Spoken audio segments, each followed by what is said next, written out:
భగవన్నామాన్ని పిలిచి భగవంతుణ్ణి అయోమయానికి గురి చేసిన వాళ్ళు కూడా ఉన్నారు.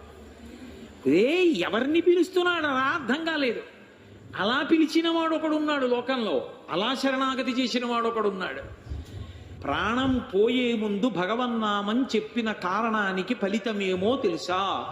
భగవన్నామము యొక్క వైభవం ఏమిటో, ఆయన్ని పిలవడం అంటే ఏమిటో, ఆయన్ని పిలిచినప్పుడు ఆయన ఎంత త్వరతో వస్తాడో, కోటి జన్మల నుండి తను చేసినటువంటి పాపాలు ఏ ఉన్నాయో, ఇంతకన్నా ముందు జన్మల నుంచి ఉన్నటువంటి పాపాలు ఏ ఉన్నాయో, ఆ పాపాల రాశి అంతా కూడా ప్రాణోత్క్రమణంలో నారాయణ అన్నాడు కాబట్టి కాలిపోయాయి.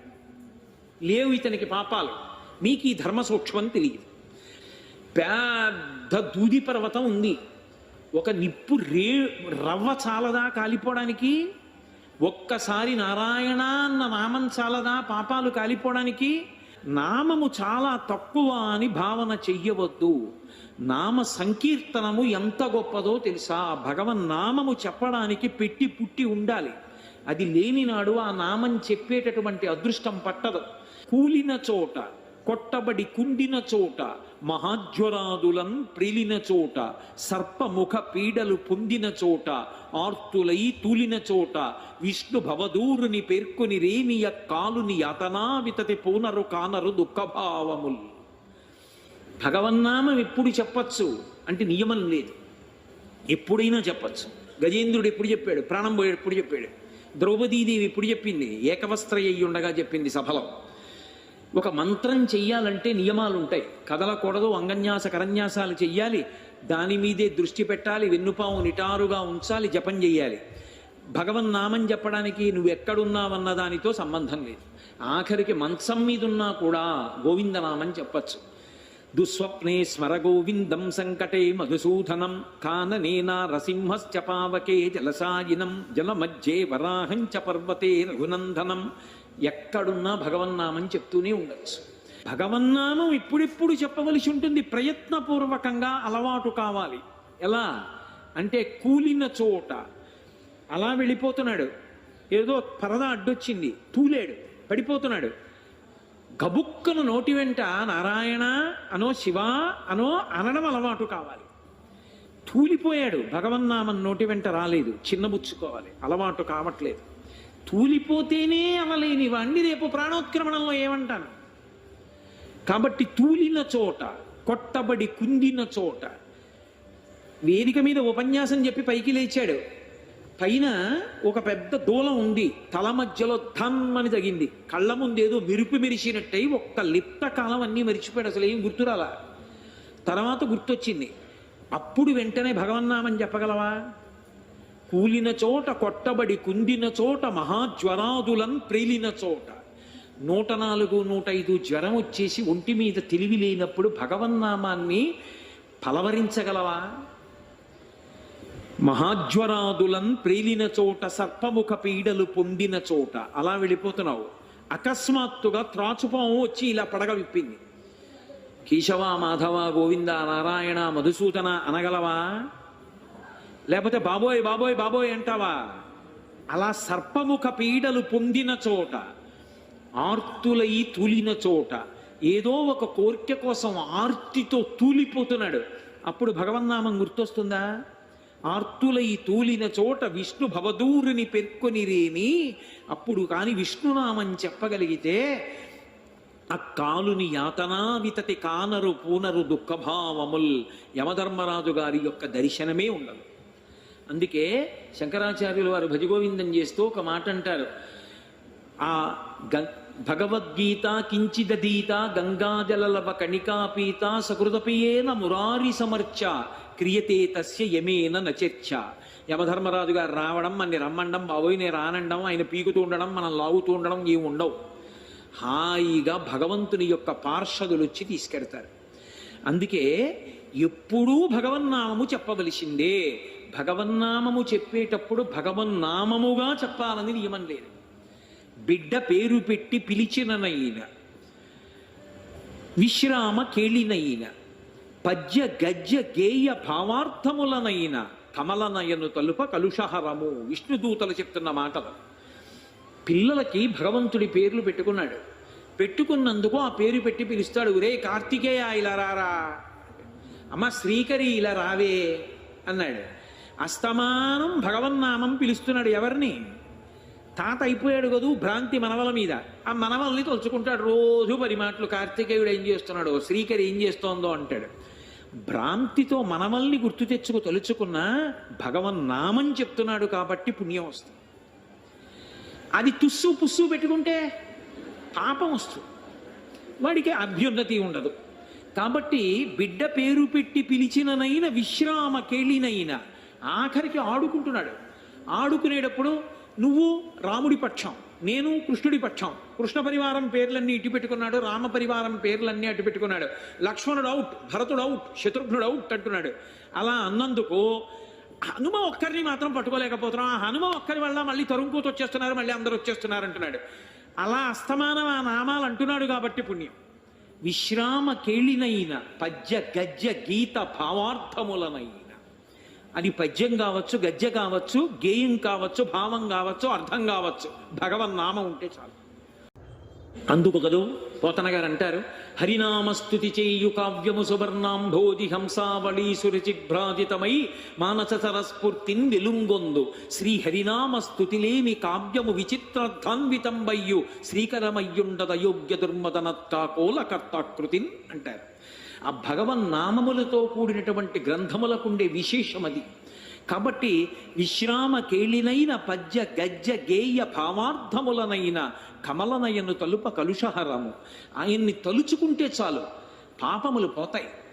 భగవన్నామం పలకడం ఎంత గొప్పదంటే, బ్రహ్మహత్యానేక పాపాటములకగ్ని కీలలు హరినామ కీర్తనములు, గురుతల్ప కల్మష క్రూర సర్పములకు గేకులు హరినామ కీర్తనములు, తపనీయ చౌర్య సంతమ సంబునకు సూర్య కిరణముల్ హరినామ కీర్తనములు, మధుపాన కిల్బిష మదనాగ సమితికి కేసరుల్ హరినామ కీర్తనములు, మహిత యోగోగ్ర నిత్య సమాధి విధుల ఎలరు బ్రహ్మాదిసురులకు అందరాని భూరి నిర్వాణ సామ్రాజ్య భోగ భాగ్య ఖేళనంబులు హరినామ కీర్తనములు. భగవన్నామం పలకడం ఎంత గొప్పది అంటే, బ్రహ్మహత్యానేక పాపాటవులకగ్ని కీలలు హరినామ కీర్తనములు. బ్రహ్మహత్య లాంటివి మహాపాతకం. అటువంటి మహాపాతకమైనటువంటి బ్రహ్మహత్య లాంటి భయంకరమైనటువంటి పాపాలకి కూడా, బ్రహ్మహత్యానేక పాపాటవులకు, అటువంటి అరణ్యముల వంటి పాపాలకి కూడా దావానలం లాంటి, అగ్నిహోత్రం లాంటిది భగవన్నామాన్ని పలకడం. గురుతల్ప కల్మష క్రూరసర్పములకు గేకులు హరినామ కీర్తనములు. గురువుగారు లేని సమయంలో గురుపత్ని పడుకునుండగా ఆ తల్పం మీద పడుకోవడం, అంతకన్నా నోటితో కూడా మాట్లాడకూడదు. అటువంటి మహాపాతకం చేస్తే, అటువంటి పాతకమనేటటువంటి పాపానికి నెమళ్ళు లాంటివి భగవంతుని యొక్క నామాలు. కాబట్టి గురుతల్ప కల్మష క్రూరసర్పములకు గేకులు హరినామ కీర్తనములు, మధుపాన కిల్బిష మదనాగ సమితికి కేసరుల్ హరినామ కీర్తనములు. మద్యపానం చెయ్యడం అనేటటువంటి మదపుటేనుగులు గుంపులనేటటువంటి పాపముల సమూహాలకి సింహం లాంటిది భగవంతుని యొక్క నామ సంకీర్తనం. కాబట్టి మదపాన కిల్బిష మదనాగ సమితికి కేసరుల్ హరినామ కీర్తనములు, తపనీయ చౌర్య సంతమ సంబునకు సూర్య కిరణముల్ హరినామ కీర్తనములు. దొంగతనం చేయడం, ప్రత్యేకించి బంగారం దొంగతనం చేయడం, బంగారం దొంగతనం చెయ్యడం లాంటి మహాపాతకమనబడేటటువంటి చీకటి పాలిట సూర్యకిరణముల వంటివి భగవన్నామ కీర్తనములు. అంటే అటువంటి పాతకాన్ని కూడా పోగొట్టగలిగినటువంటివి. అవి ఎంత గొప్పవి అంటే, మహిత యోగోగ్ర నిత్య సమాధి విధుల ఎలరు బ్రహ్మాది సురులకు అందరాని భూరి నిర్వాణ సామ్రాజ్య భోగ భాగ్య ఖేళనంబులు హరినామ కీర్తనములు. ఎప్పుడు సమాధిలో ఉండి భగవంతుణ్ణి అనుభవించేటటువంటి చతుర్ముఖ బ్రహ్మ వంటి వారు కూడా అనుభవించినటువంటి ఆనందాన్ని మనకి అందింపచేయగలిగినది ఏది అంటే భగవన్నామ సంకీర్తనమే. అంత గొప్పదయా భగవన్నామ సంకీర్తనం అంటే. అదేమైనా మాటలు అనుకుంటున్నావా? అటువంటి భగవన్నామాన్ని ప్రాణం పోయేటప్పుడు నారాయణాయంచు ఆత్మ ప్రలపించు, చనిపోయే ముందు అన్నాడు కాబట్టి కొన్ని కోట్ల జన్మల పాపాలు పోయే లేవు. ఇప్పుడు పాపాలు పుణ్యాలు లేవు. ఎన్ని పాపాలు చేశాను. కన్న తల్లిదండ్రులు అన్నం పెట్టి పోషించి పెద్ద చేసి ఉపనయనం చేసి గాయత్రీ మంత్రం ఇచ్చి వేదాన్ని నేర్పి అగ్నిహోత్రాన్ని ఆరాధించడం నేర్పి విద్వాంసుణ్ణి చేసినటువంటి తల్లిదండ్రులకి అన్నం పెట్టకుండా ఇంట్లోంచి గెంటేశాను. కట్టుకున్న ధర్మపత్ని సంతానం కూడా కలగక ముందు అంతటి సౌందర్య రాశిని విడిచిపెట్టి ఒక కులటాలో అందం ఉందనుకుని ఆమె వెంట తిరిగి ఇల్లాలిని వెడలగొట్టాను. ఆఖరికి దొంగతనాలు చేశాను, కళ్ళు తాగాను, వేశ్యకి పిల్లల్ని కన్నాను. జీవితం పండుటాకైపోయింది, చేసిన పుణ్యం లేదు. అయినా నారాయణ అని ఒక్క మారన్నందుకు నాకు ఇంత అనుగ్రహమా? చీన బ్రతుకేం బ్రతుకు. ఇప్పటికైనా సరిగ్గా బ్రతకడం నేర్చుకుంటాను. ఇక నా జీవితాన్ని పరబ్రహ్మము యొక్క నామోచ్చరణ ఎందు గడిపేస్తాననుకున్నాడు. ఓరి పిచ్చివాళ్ళల్లారా, అందరూ చచ్చిపోయే ముందు భగవన్నామని చెప్పగలరని మీరు అనుకుంటున్నారా? అందరూ భగవన్నామని చెప్పగలరా?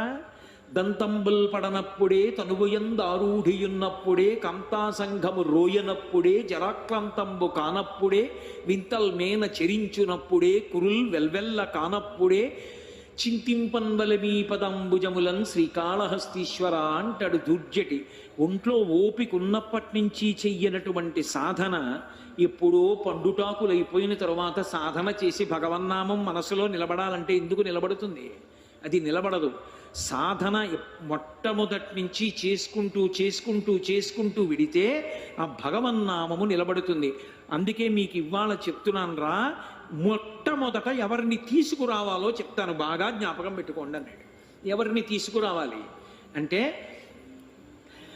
బాగా గుర్తుంచుకుని తీసుకురండి. తీసుకొచ్చేటప్పుడు లోకంలో పరమ పాపభూయిష్టమైనటువంటి జీవనాన్ని చేస్తున్నటువంటి వాళ్ళు కొంతమంది ఉంటారు. అటువంటి వాళ్ళు కలలోనైనా శ్రీకాంతుని పాద పద్మముల్ దర్శింపలేని కర్మరతుల, ఎకసెక్కమునకైన ఇందిరారమణుని పేరు పలకంగలేని దుర్భాషితులను, ఆఖరికి హాస్యమునకైన కృష్ణ కథా ప్రశంసకు చెవి తార్పలేని దుష్కథా ప్రమణుల, యాత్రోత్సవములనైన ఈశుని గుడి తోవ త్రొక్కలేని దుష్పదులను, మహాభక్తుల పాదధూళి సమస్త తీర్థ సారమటంచు తెలియలేని వారి వారి వారి వారి చేరిన వారి తొలుత కట్టి తెండు దూతలా. ఎవరిని తీసుకొస్తారో తెలుసా మీరు తీసుకొచ్చే ముందు? ఎకసక్కమునకైన ఇందిరారమణుని పేరు పలకంగలేని దుర్భాషితులను. వాడు హాస్యానికి కూడా భగవన్నామం పలకడం, ఎప్పుడూ అక్కర్లేని మాటలే. పరిహాసానికి వాడు భగవన్నామం పలకడం. ఎందుకని? వాడి ఇంట్లో పిల్లల పేర్లు కూడా ఉండవు, అమంగళకరమైన పేర్లు ఉంటాయి. కొన్ని పేర్లు వింటే నిజంగా పేర్ల అర్థం భావిస్తే అలా పిలిచినందుకు ఆ పిల్లలు ఏమైపోతారో, అలా పిలిచి వీళ్ళు ఏమైపోతారో అనిపిస్తుంది. దానికి ఏం అర్థం ఉండదు. ఆ పేరు బాగా పెట్టుకున్నావా అంటే వాడికి అది నచ్చింది. ఎవడికి లోకంలో ఉండకూడదు ఆ పేరు. రావణుడికి ఉంది అలా, ఎవరు పెట్టుకోలేదుగా రావణుడు అన్న పేరు. పేరు పెట్టుకోవడం కాదు, పేరు పెట్టి పిలిచినందుకు వాడికి మంచి విభూతి కలగాలి, పిలిచి నువ్వు తరించాలి, ఆ పేరు పెట్టుకోవాలి. అంతేగాని ఎందుకు వచ్చిన పనికిమాలిన పేర్లు.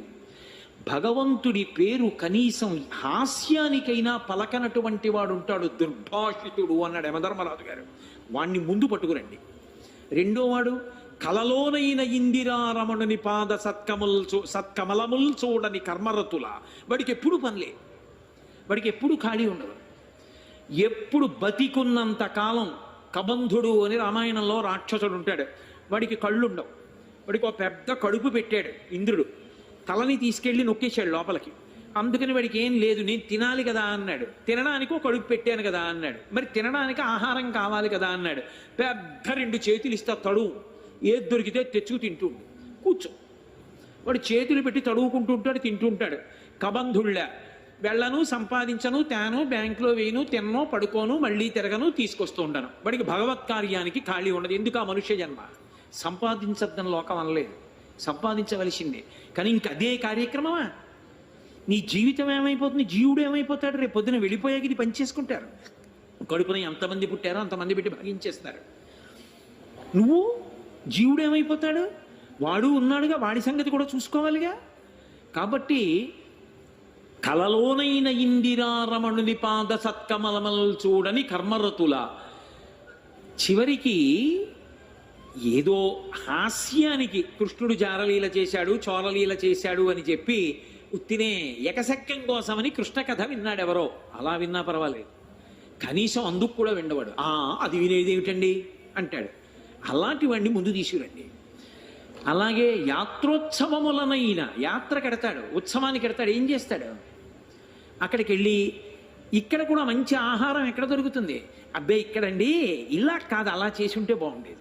వీడు ఇక్కడ కూర్చుని సలహాలు చెప్తాడు, వచ్చి చేస్తే తెలుస్తుంది చేయడం ఎంత కష్టమో, రోజుకు 1100 మందికి అన్నం పెట్టడం ఎంత కష్టమో, పెద్ద హాల్ తీసుకురావడం ఎంత కష్టమో, జనరేటరు 7 రోజులు రాత్రి పగలు తిప్పడం అంటే ఎంత కష్టమో, ఇంతమందిని తట్టుకుని కార్యం నడపడం అంటే ఎంత కష్టమో, ఒడ్డున కూర్చుని సలహాలు చెప్పమంటే ఎవరైనా చెప్తారు.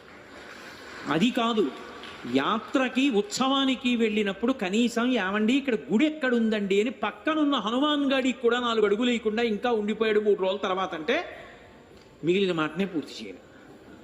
యాత్రోత్సవములనైన ఈశుని గుడి త్రోవ తొక్కలేని దుష్పదుల మహాభక్తుల పాద ధూళి సమస్త తీర్థ సారమటంచు ఎరుగలేని వారి. సమస్త తీర్థముల యొక్క సారం ఎక్కడుంటుందంటే మహాభక్తుల యొక్క పాద ధూళి ఎందుంటుంది. అటువంటి వారి పాదాలకి నమస్కరించడానికి అహం అడ్డొచ్చి నిటారుగా తాటి చెట్టులా నిలబడేవాడు ఎవడుంటాడో వారి వారి వారి వాడికి మేము వాడి వాళ్ళమండి అని గర్వంగా చెప్పుకునే వాళ్ళు ఎవరున్నారో వారి వారి వారి చేరిన వారి, అలాంటి వాళ్ళ చుట్టూ చేరిన వాళ్ళని తొలుత కట్టి తెండు దూతలారా, వాళ్ళ అక్కర్ల భూమి మీద ముందు కట్టి తెచ్చేయండి. మరి ఎవరి విషయంలో జాగ్రత్తగా ఉండాలి? కమలనయను మీది భక్తి యోగమెల్ల ముక్తి యోగమటంచు మొదలెరుంగు అట్టి వారి జోలికెళ్ళవలదు దూతలారా. ఎవరు భగవంతుని మీద భక్తియే ముక్తియోగమని నమ్మి బతుకుతుంటారో అలాంటి వాళ్ళ జోలికి వెళ్ళవద్దు. భగవంతుని యొక్క భక్తులతో నిరంతరము మాట్లాడడం కూడా మహాభాగ్యం. అజామీలుడు అదే చెప్పాడు చిట్ట చివర, హరిభక్తులతో మాటలు ధరనెన్నడు చెడని పుణ్య ధనముల మూటల్ అవి వరముక్తికాంత పూతోటలు అరిషడ్వర్గములు చొరని అరుదగు కోటల్ అన్నాడు. ఎక్కడి నుంచి వస్తుంది ఆ సంస్కారం అంటే భగవంతుని యొక్క భక్తులైన వాళ్లతో కూడి ఉన్నా ఎప్పుడూ భగవన్నామం వినడం, భగవత్ కథ వినడం, భగవత్ సేవ చేయడం, ఆయనతో గుళ్ళకెళ్ళడం, గోపురాలకు వెళ్ళడం, తీర్థానికి వెళ్ళడం, నదికి వెళ్ళడం, భగవన్నామం పలకడం, భగవత్ కథాశ్రవణం, అనురక్తి సంస్కారము ఇవి ఉద్భవిస్తాయి. అటువంటి హరిభక్తులతో మాటలు ధరనెన్నడు చెడని పుణ్య ధనముల మూటల్. సంపాదించుకున్న ధనం పోవచ్చు, కానీ హరిభక్తులతో కలిసి ఉన్నందువల్ల వచ్చినటువంటి పుణ్యమనబడేటటువంటి ధనము యొక్క మూట పాడయ్యేది కాదు. ధరనెన్నడు చెడని పుణ్య ధనముల మూటల్ వరముక్తికాంత పూతోటలు. అటువంటి వారితో మాటలు ముక్తికాంత పూతోటలు. అరిషడ్వర్గములు చరని అరుదగు కోటల్. కామక్రోధ లోభమద మోహమాత్సర్యములు ప్రవేశించని అరుదైన కోట. మామూలు కోటల్లోకి శత్రువులు ఎప్పుడోప్పుడు ప్రవేశిస్తారు, ఏ ఊడునో ప్రవేశపెట్టి. కానీ ఈ కోటలోకి అంతఃశత్రువులు కూడా ప్రవేశించరు. ఏ కోటలోకి? భగవద్భక్తులతోటి సహవాసం ఉంటే. కాబట్టి అటువంటి వారి జోలికి వెళ్ళవద్దు దూతలారా అని యమధర్మరాజు గారు చెప్తాడు. కాబట్టి అజామీళోపాఖ్యానం మనకి భాగవతంలో ఏం నేర్పిందంటే, ఏదో ఒక కారణానికి ఎప్పుడో అప్పుడు భగవన్నామని చెప్పడం నేర్చుకో. కంచికామకోటి పీఠాధిపత్యం వహించిన మహాపురుషులు చంద్రశేఖరేంద్ర సరస్వతి మహాస్వామి సభలకి వెళ్ళి, అయ్యా మీకు అది ఇస్తామండి ఇది ఇస్తామండి అని అడిగితే, నాకు అవన్నీ అక్కర్లేదు, నేను సన్యాసిని, నేను అడిగింది మీరు ఇస్తారా? ఇస్తాం. అందరూ ఇవ్వగలరు, ఇస్తారా? ఇస్తాం. మీ జీవితంలో ప్రతిరోజు 2 నిమిషాలు నాకు ఇచ్చేశానని, దానం చేశానని చెయ్యెత్తండి. అందరూ చెయ్యెత్తేవారు. కాబట్టి మీ జీవితంలో ప్రతిరోజు 2 నిమిషాలు నావి కదా, నే చెప్పినట్టు చెయ్యాలి. 2 నిమిషాలు ఎప్పుడో అప్పుడు భగవన్నామని చెప్పండి. మీరు నాకు ఇచ్చేశారు కాబట్టి ఇప్పుడు 2 నిమిషాలు ప్రతివాడి చేత భగవన్నామని చెప్పించి ఎన్ని కోట్ల మందిని ఉద్ధరించారు. అది మహానుభావుల జీవితం అంటే. సంసారంలో బాగుంది, చాలా బాగుంది, చదువుకున్నాను, తర్వాత పెళ్ళయింది, మంచి భార్య వచ్చింది, కొడుకుట్టాడు, కూతురుట్టింది, మంచి అల్లుడు వచ్చాడు, మంచి మనవలు పుట్టారు, అమ్మో ఎంత సంతోషమో, చాలా మంచి కోడలు వచ్చింది, తప్పకుండా మనవలు వస్తారు. నీ పరిస్థితి ఏమిటి? ఎన్నేళ్ళు వచ్చేసాయి? 50 దాటిపోయావు. మనవలు పుడతారు, మనవలు పెద్దవాళ్ళు అవుతారు, మనవలు కాలేజీకి వెడతారు, నీకు 70, మనవలు ఇంకా పెద్దవాళ్ళు అవుతారు, వాళ్ళ పెళ్ళిళ్ళు అవుతాయి, వాళ్ళకి అక్షతలు వేస్తావు, నువ్వు 80. మళ్ళీ వాడికో మనవడు పుడతాడు, నీకు మునిమనవడు పుట్టాడు, నీకు కనకాభిషేకం చేశారు 90. సాధించింది ఏమిటి? అడుగు నుంచి వచ్చేస్తోంది మృత్యువు కాలంలోనే. ఏది పట్టుకుంటుంది? కాలు పట్టుకుంటుంది. ఉన్నన్నాళ్ళు కాళ్ళతో తిరుగుతాడు, మృత్యు వచ్చింది ఇంకెక్కడికి తిరగడగడ పడుకుంటాడు. ఇక వీడు ఎలాగో తిరగడం నలుగురు వచ్చి తీసుకెళ్ళిపోతారు. అప్పుడు మనం మాత్రం ఊరుకుంటాం ఏంటి? వైద్యులు లేరా? వైద్యశాలలు లేవా? పరిగెత్తం. అలా సంసారంలోంచి బయటపడడానికి జీవుడు ప్రయత్నం చేస్తుండడు. ఎప్పుడెప్పుడు సంసారంతో ఇన్ని మాటలు పోరాటం చేశామో. సంసారమునకు మారు పేరు మృత్యువు. ఒకరోజు ప్రదోష వేళ చచ్చిపోయాడు, ఒక జన్మలో రాత్రి చచ్చిపోయాడు, ఒక జన్మలో అర్ధరాత్రి చచ్చిపోయాడు, ఒక జన్మలో పగలు చచ్చిపోయాడు, ఒక జన్మలో ఉదయం చచ్చిపోయాడు. మొత్తానికి మృత్యువుతో పోరాటం ఇన్ని కోట్ల జన్మలలో ఎప్పుడెప్పుడు చేశాము. అప్పుడప్పుడు అలిసిపోయామంటే కుదురుతుంది ఏమిటి? పోరాటం చేయవలసిందే ఆ మృత్యువుతోటి. కొడుకు మాత్రం ఎన్నాళ్ళు ఉంటాడు? అమ్మ 2 నెలలు అయిందమ్మా సెలవు పెట్టి, నాన్నగారి సంగతి అలాగే ఉంది, మరి అవతలేమో వచ్చి జాయిన్ అయ్యి వెళ్ళండి, ఒక్క వారం రోజులైనా, లేకపోతే ఉద్యోగానికే ప్రమాదం అంటున్నారు. అమ్మ నేను వెడతాను, అంతకా ఏమైనా అయితే అమ్మ వెంటనే మెసేజ్ పెట్టంటాడు. అంతకా ఏమైనా అయితే అంటే కాబట్టి వాడు వెళ్ళిపోతాడు. ఎవరుండాలి అంటే పక్కింట్లో పేరంటం అని చెప్పి ఆవిడ వెళ్ళకూడదు. ఆవిడ మాత్రం అక్కడే, ఆ మంచం బాగున్నా బాగుండకపోయినా క్యారేజీ తెప్పించుకొని అక్కడే తినాలి, అక్కడే పడుకోవాలి, ఆ బాత్రూంలోకే వెళ్ళాలి. ఎందుకు అంటే బ్రహ్మముడు ఒకటి వేశారు కదా పెళ్లిలో. ఆవిడ అలా ఇంటెన్సివ్ కేర్ యూనిట్లో ఉన్నా, ఆయన ఉన్నా, ఈవిడ ఆయన్ని, ఆయన ఈవిడ్ని విడిచి వెళ్ళకూడదు, అక్కడ ఉండాలి. ఎందుకంటే పోతన గారు ఎంత పెద్ద మాట మాడారు. మకరితోడపోరు మాతంగ విభుని ఒక్కరి నిడించిపోవ కాళ్ళు రాక. వెళ్దామంటే కాళ్ళు రావట్లేదండి అంటారు. కాళ్ళు రాక కోరి చూచుచుండే కుంజరీయూధంబు.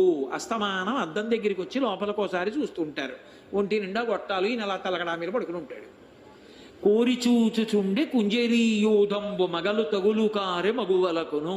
ఆ బ్రహ్మముడు అలాంటిది. అందుకని అలా చూస్తుంటారు. పాపం వాళ్ళ ఇంటికి వెళ్ళరు. ఎన్ని జన్మలలోనూ ఆ స్థితి రాకముందు జాగ్రత్త పడిపో. అప్పుడు అనాయాసైన మరణం వినా దైన్యేన జీవితం అంటారు శ్రీశైలంలో. ఇప్పటికీ పూజ చేస్తే అనాయాసంగా భగవన్నామని చెప్తూ 10 మందికి ఉపయోగపడుతూ వెళ్ళిపోగలిగిన లక్షణం అబ్బుతుంది. ఎవడి సంసారము నుండి వాడు విడిపించుకోవాలి. ఉద్ధరేణ ఆత్మనాత్మానం. ఎవడి జీవుణ్ణి వాడు ఉద్ధరించుకోవాలి. ఇంకోడిని ఉద్ధరించేవాడు ఉండడు. కాబట్టి ఆ వాళ్ళు ఏం చేస్తారు?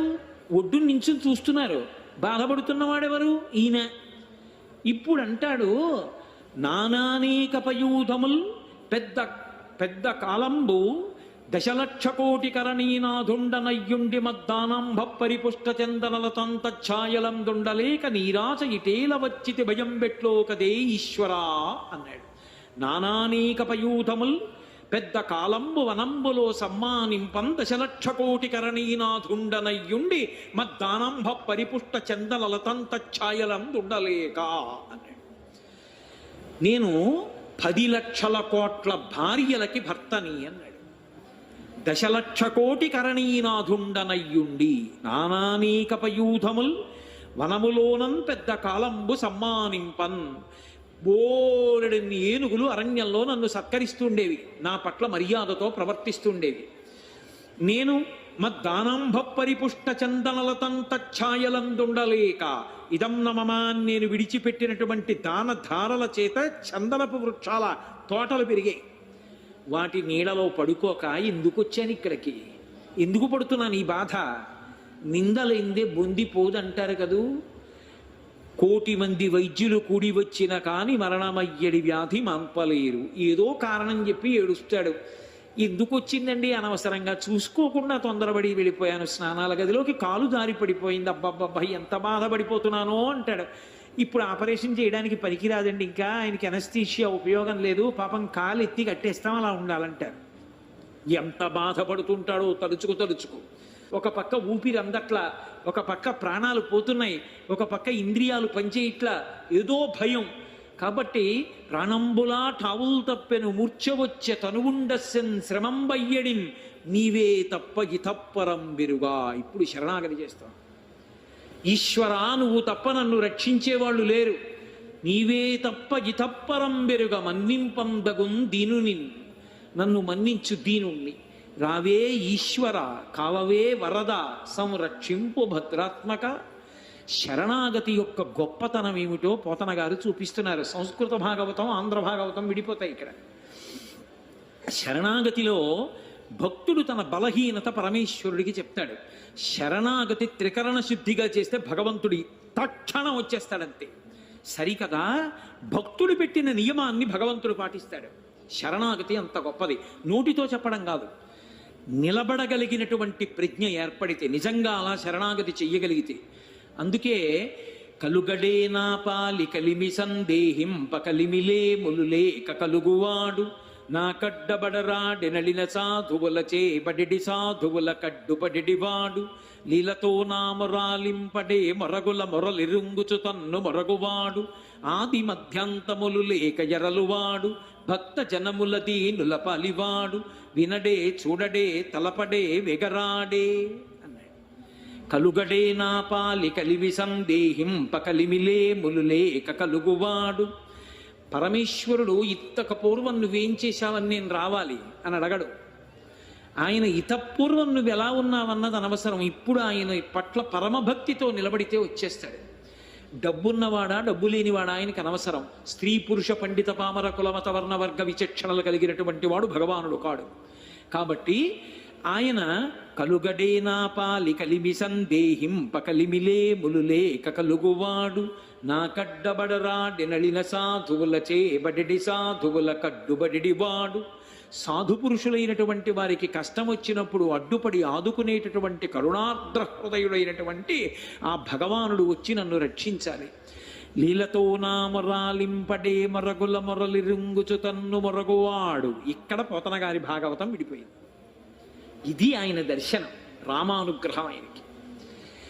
నేను శరణాగతి చేసి ఇంత కష్టంలో ఆయన్ని పిలుస్తున్నాను కాబట్టి ఏదో ప్రహ్లాదుడికి వచ్చినట్టు ఇక్కడి నుంచి ఇక్కడ రావడం కాదు, తనని తాను మరిచిపోయి రావాలి పరిగెత్తుని. లీలతో నామరాలింపడే మొరగుల మొరలిరుంగుచు తన్ను మొరగువాడు ఆది మధ్యాంతములు లేక ఎలలువాడు భక్త జనముల దీనుల పాలివాడు వినడే చూడడే తలపడే వెగరాడే. మహానుభావుడి దీనుల యొక్క మాటలు ఈ పద్యాలకి అన్ని మాటలకి వ్యాఖ్యానం అక్కర్లేదు, అన్నీ అర్థమైపోతాయి.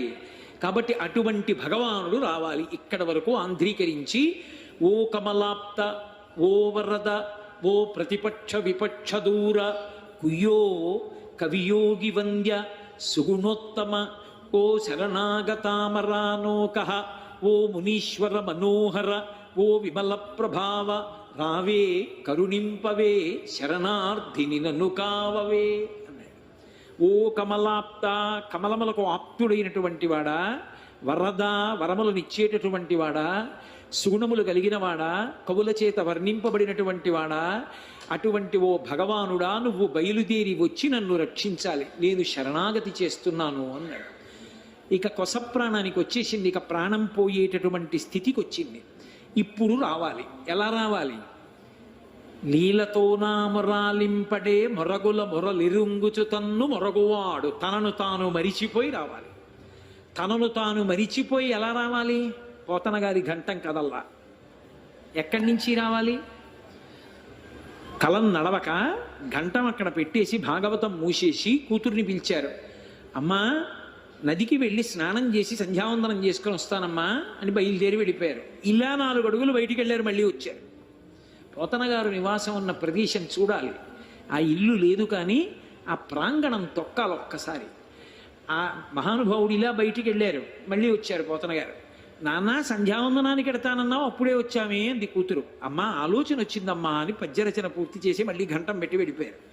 వెళ్ళిపోయిన కాసేపటికి మళ్ళీ పోతన గారు వచ్చి భాగవతం తెరిచి, ఈ ఘట్టం ఎలా పూర్తి చేయాలో తెలియట్లేదమ్మా, ఆలోచన రావట్లేదని దాంట్లోకి చూశారు. చూసి, అమ్మ ఈ పద్యాలు ఎవరు రాశారని అడిగారు. నాన్నగారు, మీరే కదా సంధ్యావందనానికి వెళ్ళి ఆలోచన వచ్చిందని మళ్ళీ ఇంట్లోకి వచ్చి ఏదో పూర్తి చేసి వెళ్ళారు అంది.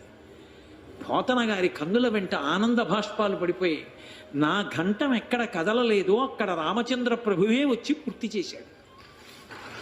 ఎక్కడి నుంచి వస్తాడు అని ఆలోచించి వదిలిపెట్టేశాను, పూర్తి చేయలే. రామభద్రుడు వచ్చి పూర్తి చేశాడు.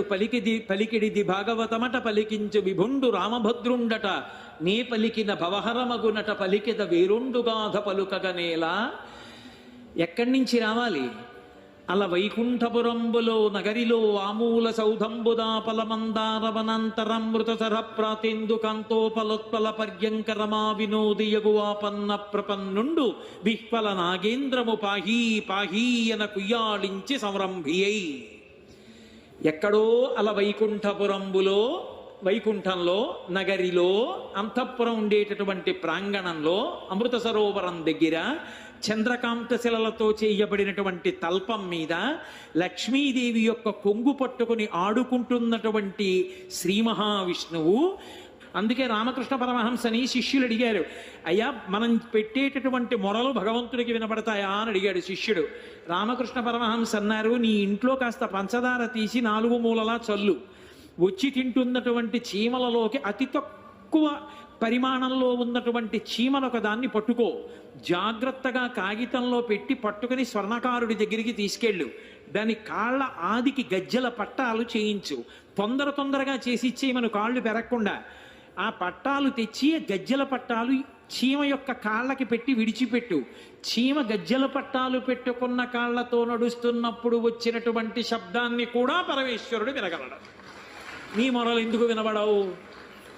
కాబట్టి ఎక్కడ ఉన్నవాడు విన్నాడు అంటే అల వైకుంఠపురంబులో నగరిలో ఆమూల సౌధంబు దాపల మందార వనంతరమృత సర ప్రాతేందు కాంతోపలోత్పల పర్యంక రమా వినోదయగువాపన్న ప్రసన్నుండు విహ్వల నాగేంద్రము పాహీ పాహీయన కుయ్యాళించి సౌరంభి అయి.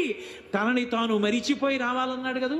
సిరికింజప్పడు శంఖచక్ర యుగముంచేదోజి సంధింపడే పరివారంబును జీరడ భ్రగవతిన్ మన్నింపడాకర్ని కంతరథం మిల్లము చక్కనొత్తడు వివాద ప్రోద్ధిత శ్రీ కుచోపరి చైలాంచలమైన వీడడు గజ ప్రాణావనోత్సాహి. దేవతలలో బ్రహ్మాదులు కూడా ఒక కోరిక కోరుకున్నారు. ఏమిటా కోరిక అంటే, మాకు వృద్ధాప్యం రాకూడదు, మాకు రోగాలు రాకూడదు. ఈ కోరికలతో వాళ్ళు పాల సముద్రాన్ని మదించారు. మదిస్తే అందులోంచి అమృతం వస్తుంది, మనం ఆ అమృతం తాగుదాం అనుకున్నారు.